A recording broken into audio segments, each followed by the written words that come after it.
Good afternoon and welcome to the Diversity in STEM discussion. I would like to welcome all the participants that we have to our session today. I have a panel here with me that I'm going to ask to introduce themselves, and then I'm Holly Gaff. I'm a professor in biological sciences here at Old Dominion University, and I have worked in a variety of fields and have a background in mathematics and study all things related to ticks and tick-borne diseases. So I'm going to ask if each of our panelists will introduce themselves, and then we'll start with a couple different questions, and then we'll take questions from any of the people that are out enjoying this discussion with us. So we ask, let's see, Nestor, you want to go first? Sure. Thank you for the invitation. I'm very happy to be here. My name is Nestor Escobales, and I am a senior lecturer in the Department of Engineering Technology, and I am a member in the Diversity, Equity, and Inclusion Committee for the Batten College. I've been with ODU for 10 years, and I'm very happy to be here today. Great. Debbie, you want to introduce yourself, please?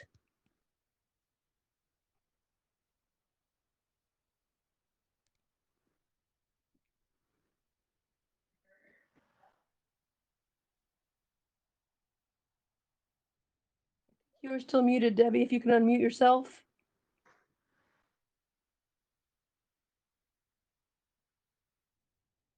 Let me see if I can unmute Debbie. Go ahead, Debbie. You're unmuted.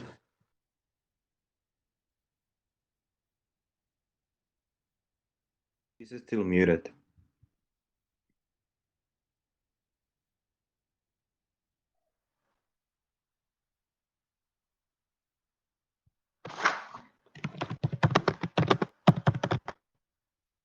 All right, we'll circle back to Debbie here in a second. Let's go ahead and to Alan. Hi, my name's Dr. Alan Mecca. I'm a developmental psychologist within the College of Science. I'm also a member of the College of Science Diversity Committee, and I am the president of the Hispanic and Latino Employee Association here at ODU. In addition to that, my research is largely focused on identity and acculturation, or the process that immigrants go about in terms of adapting to their new culture.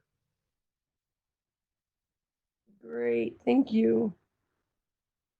Who else am I missing here? Well, let me go ahead and introduce myself.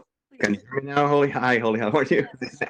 Hi, everybody. Well, it's nice to be in this panel. My name is Orlando Jala. I'm a mechanical engineer working in the engineering technology department. I used to be the treasurer in the Hispanic Latino Employee Association. That now Alan Mecca is our great president. Do a good job, man. I'm also part of the Diversity, Equity, and Inclusion Committee in the College of Engineering. I've been here at ODU for 7 years. Excellent. And I think we have lost Debbie for the moment. Hopefully she'll be back with us. She is also a very strong advocate for diversity here at Old Dominion.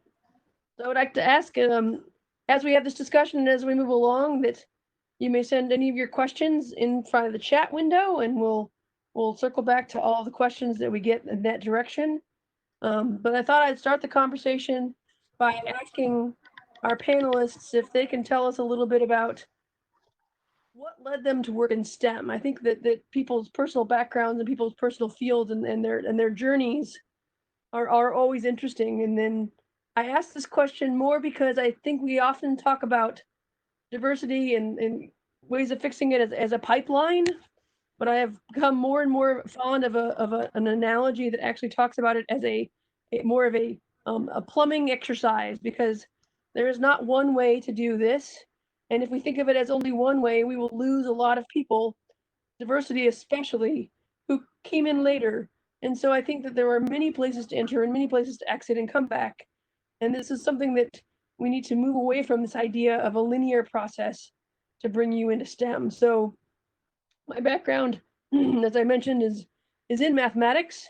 I was very much inspired into mathematics by my grandmother studied mathematics. My father studied mathematics. My sister has a PhD in physics.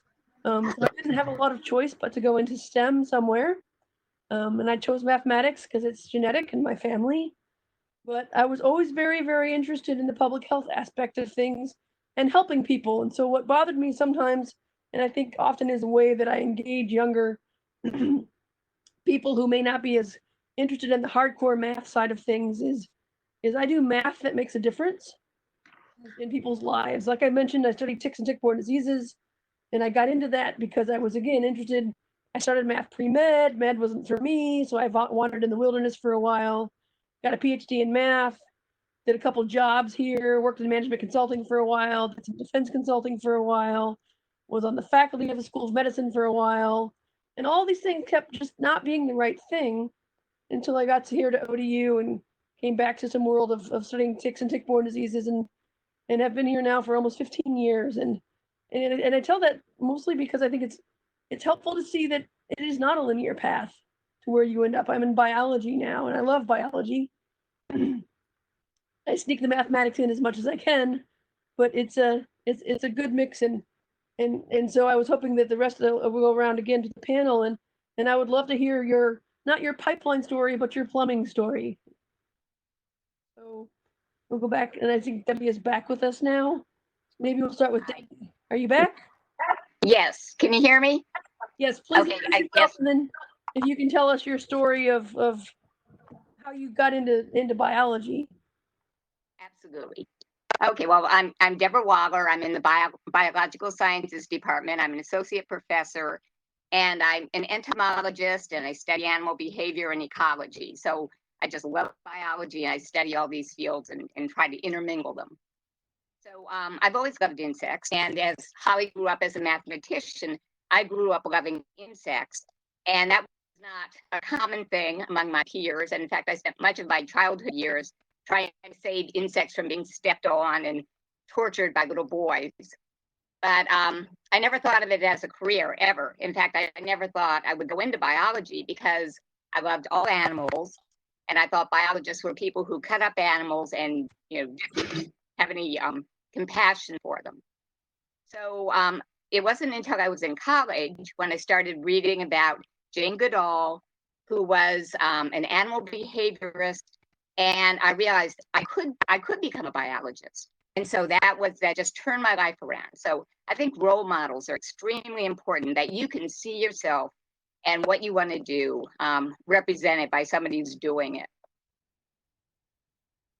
Excellent. Thanks. Nestor, would you like to go next, since we'll go in the same order? United States for 25 years now, and 12 of those years I've been working in as a consulting engineer in the private sector.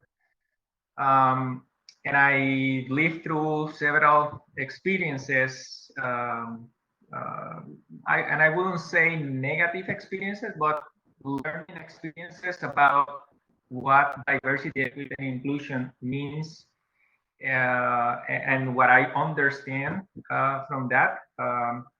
Also, I'm a Latino. I grew up in Puerto Rico, and for the initial part of my life, I thought that Puerto Rico was the center of the universe until I flew across the Caribbean and landed in the United States, and then I learned that was completely wrong. But then I came into academia, and now I've been here 10 years, and it's been really interesting how the diversity population here is. To me, the diversity, equity, and inclusion thing is about intervention, and that's why I decided to enter in the committee. And throughout my career, I've always tried to do something about it. It is intervention, trying to do something about it, and awareness, and listening to others, and hopefully implementing things that can help advance the cause. Great, thank you. Alan. So mine may be more of a pipeline than a plumbing situation, but I'll talk a little bit about my journey into STEM. So I'm a second generation immigrant, born and raised in Miami, Florida. My dad came from Cuba in the 70s, my mom from Uruguay. Both of them didn't come with any education. They worked whatever jobs they could get to kind of provide for us the life that they could. I think this is probably true of most immigrants, but I think particularly true in my family. Education was seen as the way out, as the way to advance, as the way to secure the American dream. So growing up, we were told that we had to do well in school. We were told that we had to go to college. And my parents' idea of what college meant was very drastically different from the reality of it. But that was kind of the gold standard. So, I worked my tush off in high school, throughout my educational process. So when I got to college, I really didn't know what I was supposed to do, what I would major in. Growing up, my dad and my grandfather were really big into math. So math and science was kind of pervasive in my family. So I knew I wanted to do something that was science. I started with physics actually, in part because in high school I had taken a lot of AP classes, and the two classes that I did best on was physics and psychology. I actually got 5s on my AP Physics C exams for mechanics and electricity and magnetism. And physics was really interesting, but the more that I started exploring college early on, I realized that psychology really was drawing me in part because, in psychology, when we talk about human behavior, we're talking about an infinite number of variables. I really think there's nothing more complex than understanding humans, and particularly humans in groups. And then when you take that at a broader level, understanding society, culture, and placing that within its historical context, that to me was so much more fascinating. But I even still didn't really know what psychology meant. So, as many first generation students, the process of navigating higher education is very counterintuitive to the way that, we often are grown up. Or the way that we're socialized in schools, if you don't have people to kind of help guide you that. So although mine's more of a pipeline, it wasn't a pipeline intentionally. It's what I would call an accidental pipeline. I stumbled to a group of friends that were very involved in extracurriculars and Psych-Hi and some of those extracurricular organizations. And they kept telling me, you got to join a research lab. And in my mind, I was just going to be a therapist. That's what I wanted to do. I just wanted to help people. And I got involved in a research lab because they kind of peer pressured me into it, thankfully. And I started doing that. And I realized that I don't have the stomach to do therapy. I can't emotionally detach myself. I get too over involved. It's not a good place for me. And B, that research is what I was meant to do. After that, I stumbled into a PhD program, and I stumbled into a postdoc, and I kind of stumbled into, at this point, it was less stumbling, more agentic decision making. I wish that I had guidance earlier on in the process that a lot of you are in right now, about these various career trajectories, because this information I feel often doesn't make it to students that don't come from backgrounds with people in their families with college education. Thanks. Orlando. It is interesting to hear all your stories because I didn't know any of your individual stories. I mean, it's so enriching. It's very nice because it's nice to hear that because my stories are plumbing, piping all together. Mine was clean. That was simple because my dad was a mechanical engineer. And guess what? He was also a faculty in a university in Venezuela. I'm originally from Venezuela. So it was easy because I went to his classes and I felt when I was a kid going to his classes, I felt I understood what he was saying. That's not true. I wasn't understanding, but I felt like that belonged to me. And the reason I'm saying and like I said, and because of that, to me it's a natural process. It was natural to me to go into engineering. I wasn't told to do so, but it was just natural. It grew up on me. I mean, my dad was a mechanical engineer. Every time we travel in the car, he was always asking questions and posting questions to all my brothers. We are a group of 4 brothers. He was asking questions about science and why the heat transfer occurs this way, why the car can run and all that. That got me excited. So it was easy for me. So it was a clean pipeline.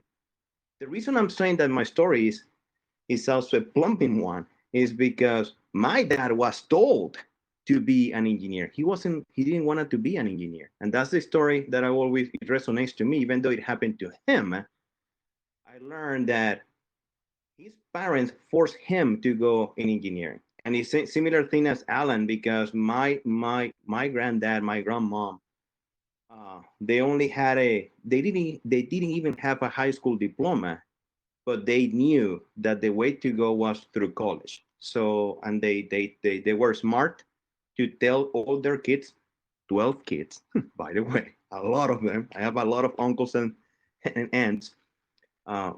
They told all of their generation that they have to go through college. So he went through that, and I know his story. So that's why I know he didn't want to go into engineering. He wanted to go into medical school. But the love for engineering grew on him in such a way that I became a mechanical engineer. So that's my story. That's why I'm here. It was my story is a little bit cleaner, but the one that my dad had, it was not that clean. But yet here we are. Here we are. So I guess the story, the moral out of that is you gotta listen to your parents, I guess. Spoken like someone who might be, yeah, I don't know. Your parents should be so proud. So I think the other kinds of things, a couple other topics. One that's popped up in the chat is I didn't really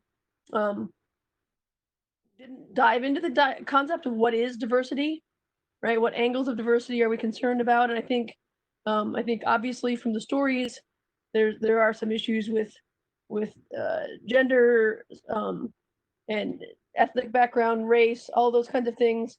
But one of the questions that's come up also is the LGBTQ plus community and their lack of representation often in any significant format. I know at ODU there is some movement in that direction, and there has always been good support in that direction to strengthen that community and that outreach. But I do think that there is still a lot of heteronormative angles of STEM that haven't been quite like the arts and letters where being gay counts towards tenure.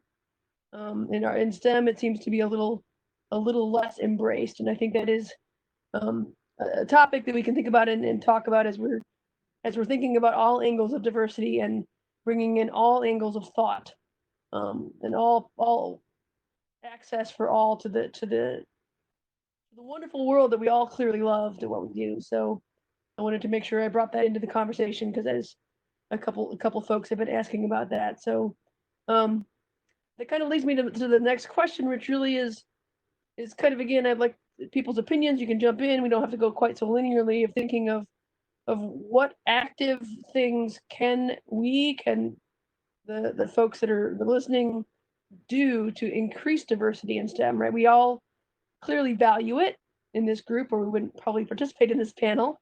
But valuing it is one thing, but how do we make it actionable? And so I think I'll just throw it out there to start that conversation of what do each of us think we could do? What do we challenge other people to do? I don't know who wants to jump in first. I'll jump in there and get the ball rolling. So I think the first thing that it's important to acknowledge is, diversity is when at least when I think about diversity, I really am thinking more about underrepresentation and marginalized groups, right? Because oftentimes there's power dynamics that we have to recognize when we look at which groups are not represented within academia, within STEM disciplines, right? Diversity is important across all spectrums that you can imagine, but we want to make sure that we're having representation in those spectrums that have been historically marginalized. Okay. But in terms of actionable items, I think the best thing that every one of us can do, and I think a lot of us here in this panel have done this in our own lives, is, you know, the moment you walk through that door, you hold it ajar. Right? You hold it ajar for the next generation. You help bring a ladder to bring up others forward. So if you get into college and you're the first one in your family to get into college, your job isn't done. You should help the rest of your family get into college. If you get into grad school, you should help, you know, all the people that were in your undergrad program get into grad school. The job of pushing for equity and justice within STEM, within higher education, is never done. And the way that we actionably address it is in each of our every lives. We serve as a mentor to the next generation. We serve to create our own version of pipelines, even if they're not necessarily going in a linear way, right? Create shortcuts that help people get by. Right. And, you know, like I mentioned in my own story, a lot of the challenges faced by first generation students, for example, are lack of information, lack of knowledge, lack of how the system operates and how to navigate that system. And unfortunately, that's often the case for many marginalized populations. So we have to get the knowledge that we procure and give it back, right? Send it back. So I think that's the most important actionable item, and kind of emphasizes the point that Debbie made as to why mentors are so critical.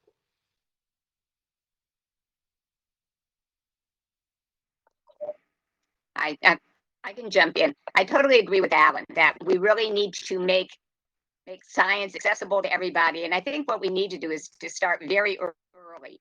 So a lot of you on the panel are involved in outreach, and we need to get them young, elementary school, so that, because people develop these self-opinions that, oh, that's not for me, or I can't do that. And if you get them excited about something early, then they can pursue that. They can see themselves doing that. So I recently helped Girl Scouts get their badge in entomology, and those kids were so incredible. Kids are just so open to everything. They were so excited, and just building up their self-confidence and letting them know that this is something they can do, that there actually is a career that they can follow. It's not, you don't just have to be a doctor or a lawyer, you know, you can do something really interesting. So I think if we do more visits like that to groups and to elementary schools, to just let them know what's available and that there is a path that they can follow.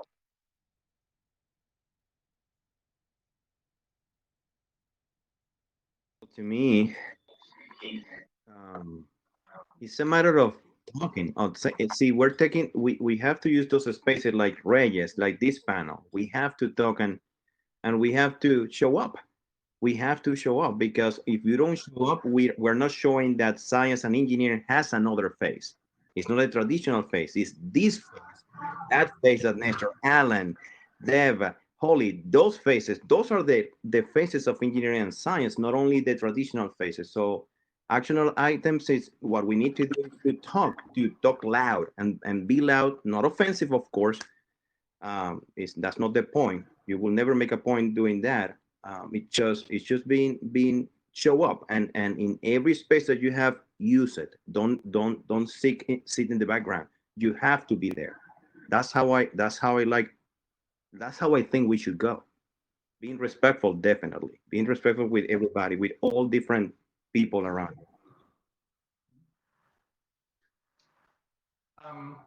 Let me add to those comments that Alan, Deb, and Orlando made.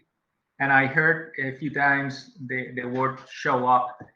And I think that one of the action items that I would suggest the audience is to certainly educate yourself on what the diversity, equity, and inclusion issues are, but to put yourself out there, to apply to the jobs you think that historically are going to be given to somebody else.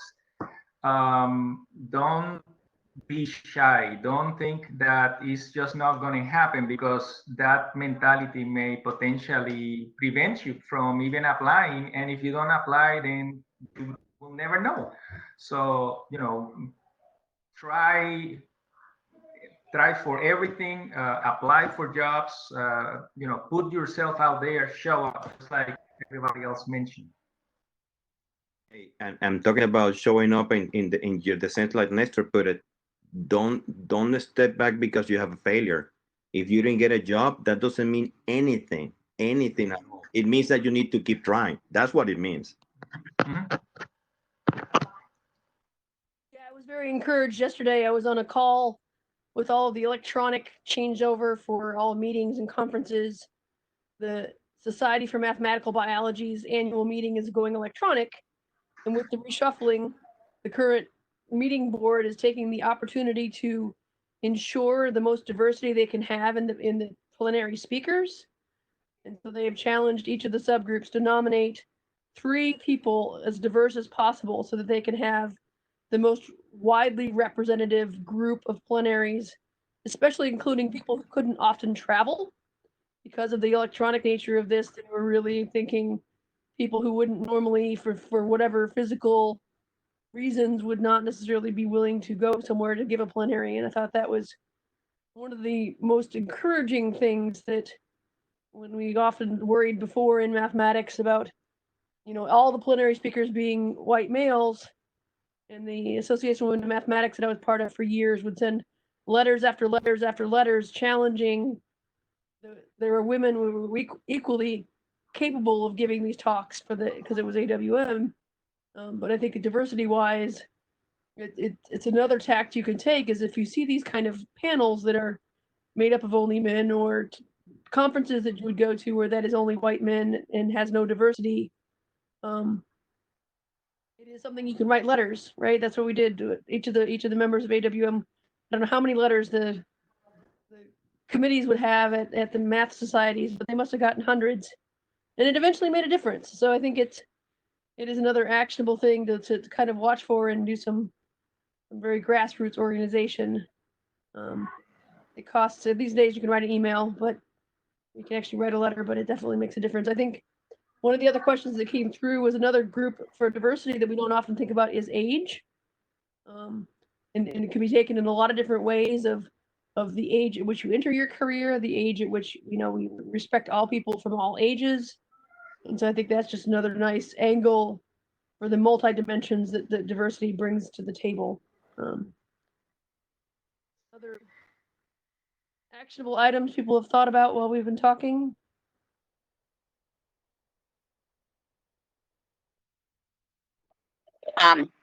Well, we've had a number of programs at ODU. Now, so this is at the higher level at graduate school or faculty positions, but we've had several programs where we try to encourage diversity. But again, I think the earlier we start, the more people that will be able to take advantage of these kind of programs. But we used to bring in, ODU would pay for a graduate student to get the graduate education at a different university if they would spend 3 years as a faculty member at least at ODU. And so we brought in a lot of diverse people that way. It's a great program. They stopped doing it. I wish we would reinstitute it. It was a really valuable project. And I know that oceanography, I think, has had special graduate fellowship. So we can, if we can muster up the money, and of course now it's difficult because of the circumstances, but if we can get the money together and start some of these programs to feed people into the system who otherwise might be floundering and looking for a position.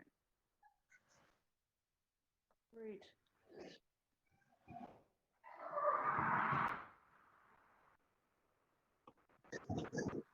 Kind of the flip side to that question is thinking out loud. Sometimes I have found one of the most well-received talks I ever gave at a conference. I entitled it "From Grad School to the Tenure Track via the Scenic Route." And it was a discussion of all the failures and jobs that I had that didn't work out and all the retries and trying and trying. And the room was packed, and I probably had 30 people follow up with me afterwards. And I think it's important to acknowledge barriers that do exist and to talk about them openly and to group think, and also just to, I think, acknowledging challenges can give empowerment that you're not alone. So I don't know if anyone wants to share a story. So again, like I said before, hearing you is awesome because I'm learning things from you that resonates to me because see, getting a job at the job that I currently have, it wasn't a straight path. A straight path. It was not. It had a curve. It had so many accidents along the way. So if I tell you my whole story on how I ended up here, maybe we need 2-3 panels, 3 hours to tell you about my whole story. My point is that the path is never straight. It's never straight. There are many barriers. There are many things that other people see, the way people see you, and so on and so forth, that it shouldn't discourage you. It is a fact. The point of the matter is that we cannot give up. We cannot. We should not, never. It will eventually, something that Holly mentioned before, it will eventually pay off. Whatever you do, it will eventually pay off, but you have to stick to the path. Curve path is not straight, but you got to stick to your path. Like I said before, failure means that you need to try again.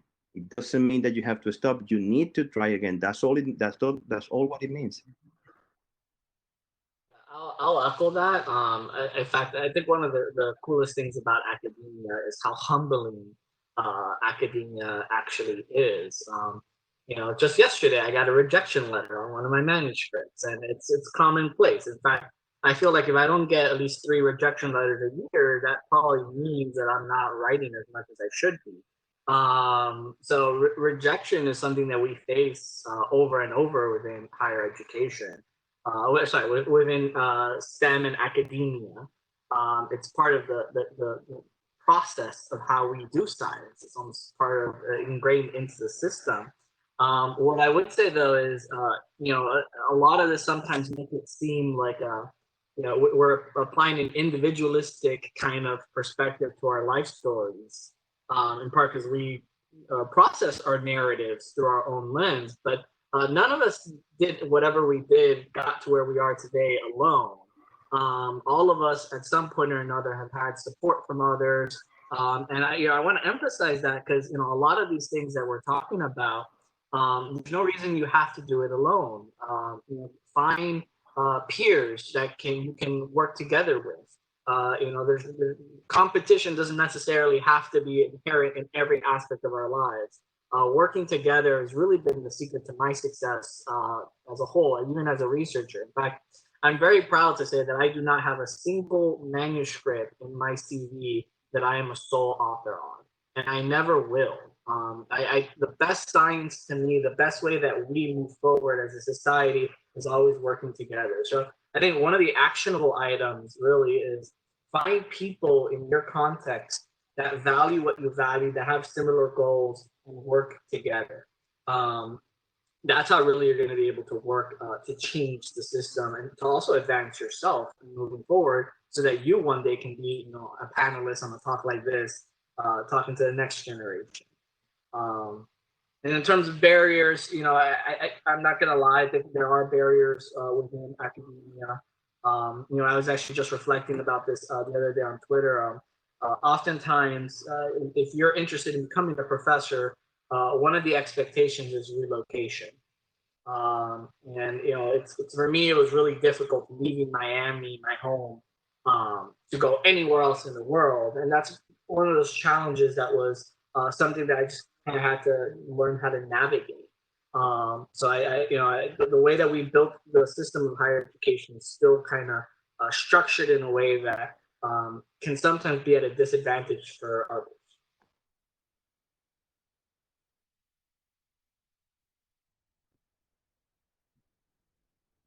So I wonder whether this is something Latino related, but all Latino, we are so into where we grew up, we don't want to leave.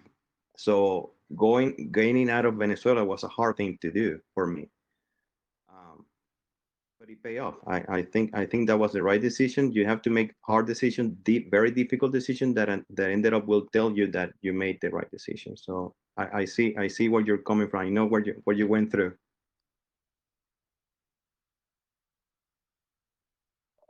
Yeah, and I think anytime that you join a new community, that there are going to be challenges. We're on the College of Sciences Diversity Committee, and what we do is we meet with every job applicant and just talk to them about ODU and how they can get involved in diversity. And a number of them question, what is the area like? What are the attitudes in the area? Can I fit in? And so luckily, we do have a very diverse area. We do have a lot of different groups that are, maybe you wouldn't associate with, but some negative feelings. But overall, I think it's a very open area. So I always try to stress that. But people are concerned about that because they're leaving something familiar. They're going someplace, maybe taking their family with them. They really need to feel comfortable that they're joining a community that's going to value them.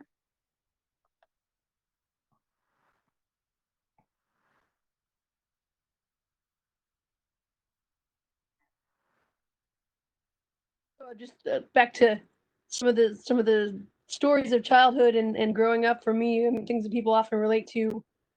I was 8th grade when my math teacher told me I should never study mathematics because I wasn't good enough, mostly because I was a girl and girls don't do math.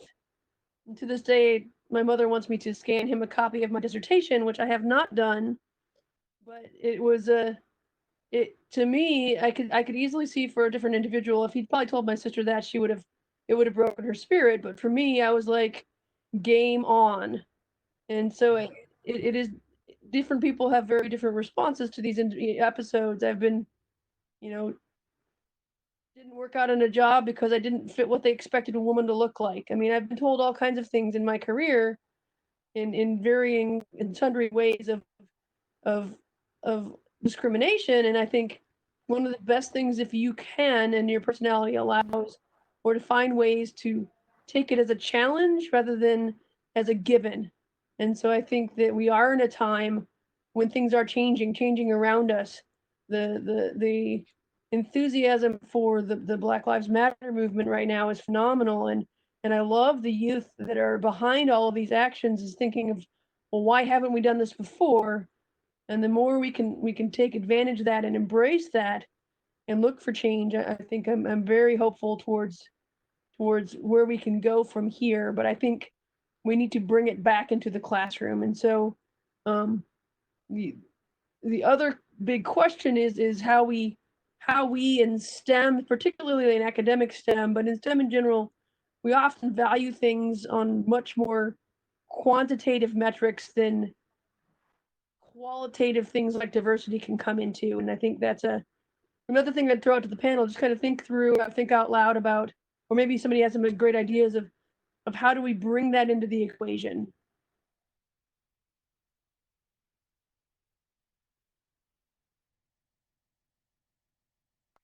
In what way? Publications, More data? presentations, and grants. That's what we give promotion on, which takes no account for diversity.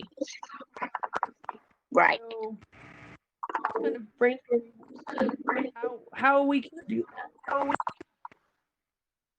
Say that again. Something like academics, what we care about is publications, grants, right? Money, publications, students. But should we or can we include diversity in that equation? Yeah, so I think you make a good point. And what I would say is it's not just with how we evaluate faculty, but it's also how we evaluate incoming graduate students, right? A lot of the metrics that we look at for graduate students, doctoral students, are publications and presentations. We often ignore the fact that, again, people from marginalized backgrounds maybe don't have that mentorship that allowed them to get publications, don't know that they have to advocate for themselves, because the way that academia has been structured is if you don't ask, you don't get, right? It's a very individualistic, high autonomy systems versus people who, like myself, well, I was taught never make waves. Growing up, we never make waves. We never call attention. We never do anything. Someone could rob us, and my dad would probably not call the police. We don't make waves. That's how I was raised. And to succeed in academia, you actually kind of have to make waves. You have to ask to say. You have to assert yourself, and that's a very different way that I was raised. And I know a lot of based on the research, we know a lot of first generation college students are raised in similar ways. So I think part of the challenge is recognizing that the way that we've built the reward system within academia is really ends up putting the same people back on the pedestal and ends up marginalizing these populations. So we have to integrate how to go beyond just quantitative, numbers game, how many publications, how many presentations you have, and look at quality, look at potential. I was actually having a conversation with a prospective doctoral student, and I was having a very similar conversation about this, where it's all about products, right? How many products you've turned out, whether it's papers, presentations, etc. And really, the way that we should be evaluating candidates, whether it's at the faculty level or at the graduate level, is not about products, but it's about potential. It's about capacity. Now, yeah, if they've produced, then they may be, they should have the potential to continue producing. But it's also to a disadvantage to only look at those who have products and ignore the potential of others to move forward. And I really don't think there's an easy answer to how we deal with this, but I really do think that we need to restructure the incentives built into higher education right now. And this is not just for STEM, this is across all higher education. Like involvement in something like the REYES, which is for me way more important than probably publishing a paper, is not viewed at the same level as publishing that paper, right? So we have to review our incentive structures within higher education. And until people start realizing that this is how we make an impact on the world, not just through our writing, then that's going to be a challenge.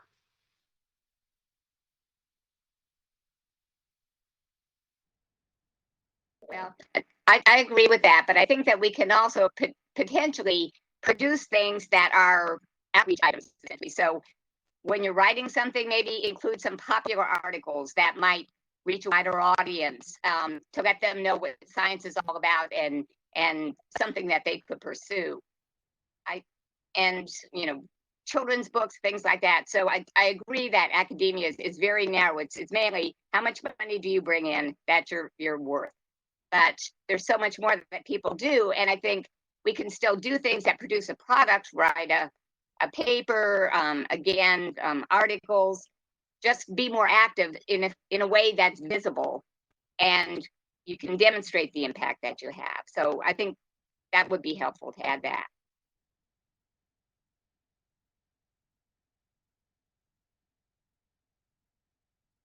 Great. So one question that's come across again, and I really appreciate all the questions in the chat that have really pushed the dimensions of our diversity is the question of physical disorders, developmental delays, that kind of information. So again, this is, I think, back to how do we encourage people who have different learning abilities or different learning skills or different learning methods to remain in STEM, where we tend to teach in one way and one way only.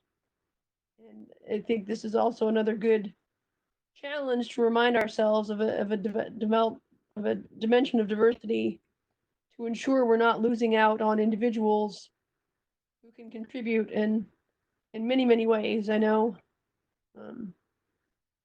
that's a great question. I don't know if others have thoughts. Well, in terms of people with disabilities, I think when we were meeting in class, which we used to do, we at least had accommodations. Students would get an accommodation letter. We would give them more time to do things and accommodate certain needs that they met or that they had. With online, it's both, I think, more challenging and easier because if we're just doing straight online, obviously people with visual impairment, hearing impairment can have difficulty. But now there's a lot of technology that can translate materials to people. So I think that if we employ more sophisticated technology, that we can reach people who otherwise have trouble gaining access to the system. In my particular case, like following Deb's comment, is that in my classes I keep changing the style of teaching until I see that everybody is getting the course content. But yes, it's something that I'm aware of, that not everybody learns at the same pace, and I keep making changes in my classes, and I'm pretty sure I haven't talked to you, Holly, neither Deb, neither Alan on that. Nestor, I know because he's my colleague in my same department, but he keeps also changing his classes until to make sure that everybody's getting the same opportunity, because not everybody learns are the same pace. Not everybody learns the same way. So that's a very good question. And in our case, we do try. We do try. And I'm proud to be, and I think this is an institution where I see all you commits to that. And that's what Deb was mentioned before, that there are certain programs at ODU to handle that. What I would say is this goes back to advocacy, and the idea here is that we all have to be loud, like Orlando said, respectful but be loud. So individuals with developmental delays or disabilities definitely have a place, have had a place, not like they're going to. They have had a place in STEM and making contributions to STEM. And we as an institution need to do better to accommodate them, to build up that pathways, right? The multiple pipelines, the plumbing, to allow them to contribute, not just in our classrooms, but also in our research labs, in our in presentations, etc. Are we there? Hardly. We're not there, I think, for any marginalized group. But the louder that these groups are, the more political clout, the more we're able to change the conversation. I think Holly kind of captured that really well with the letters that were written to make sure that the speakers were diverse in their background, right? That's kind of the mission. I mean, us being in academia, we will be as loud, as vocal as we can to change it, but you also need to be loud and vocal. And if we meet in the middle, that's how we're going to be able to enact some actual change. Hey, I wanted to add a point in here on the issues of disabilities in STEM. Going in the conversation, I think that we can all see that there are barriers, and we talked about those barriers and how we should keep trying to overcome those barriers and move forward. In my years teaching, I've had a few cases of students that had some disabilities, and I remember this particular case where the student was deaf, yet very persistent in continuing the education and learning and trying to become an engineer. And I thought that was really important. And I thought that was a great way of trying to break the barriers. I think that students that may potentially have a disability certainly communicate with the faculty, communicate with the university. We have offices that devote themselves to help the students navigate through those difficulties and allow you to have better resources for you to to flourish and to do better under those circumstances. So I would say that the point that I want to make across is communicate with both the university and the faculty members. We are certainly here to help. And just to close on that point, the student that was deaf did very well in the class. So I was so happy about it.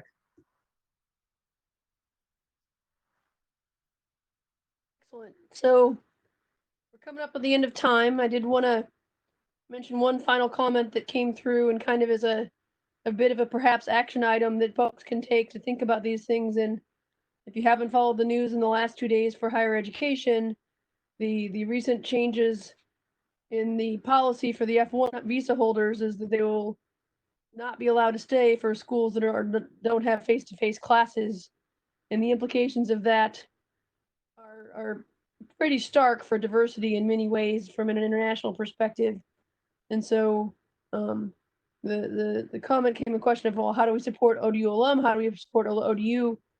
I think that there's a lot of folks at the university that are working on things from our perspective, but I do think this is a case in point where this is a time and place to advocate, to write to folks in government and say this is not okay, and to speak out that we have to do things. So I don't know if others have thoughts on that or action items that you want to leave people with commenting on in the last few minutes that we have here.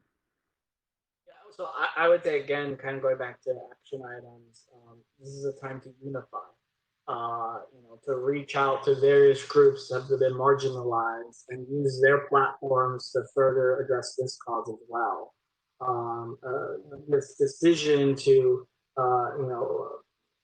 basically put students who are on these visas' lives potentially at risk just because, really, it's driven by the prevailing xenophobia that we've seen in the last few decades within this country. And it's a shame that now we are put in this position where, these students may have to risk their lives and come to campus in the face of a global pandemic. So I definitely think this is a time to unite and try to advocate for this. My hope is really that this is going to get shot down in the courts. But regardless, we do have to have plans to figure out how we can support our international students.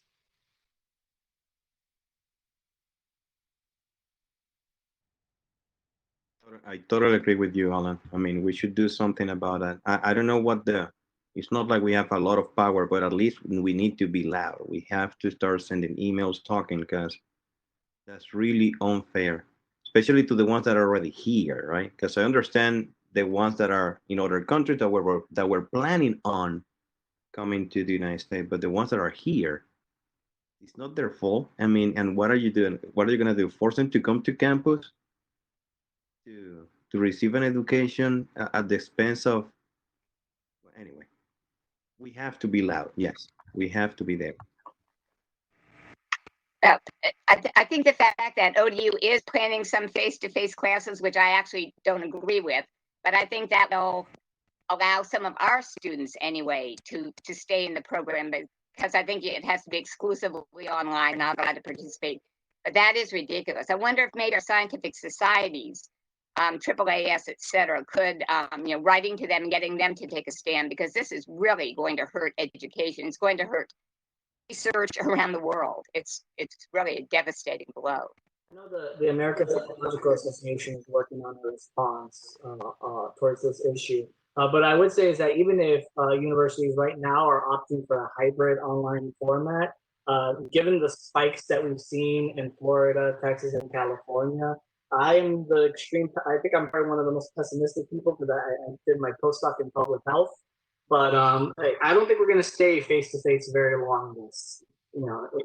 All universities, I don't think they're going to stay face-to-face very long in the fall.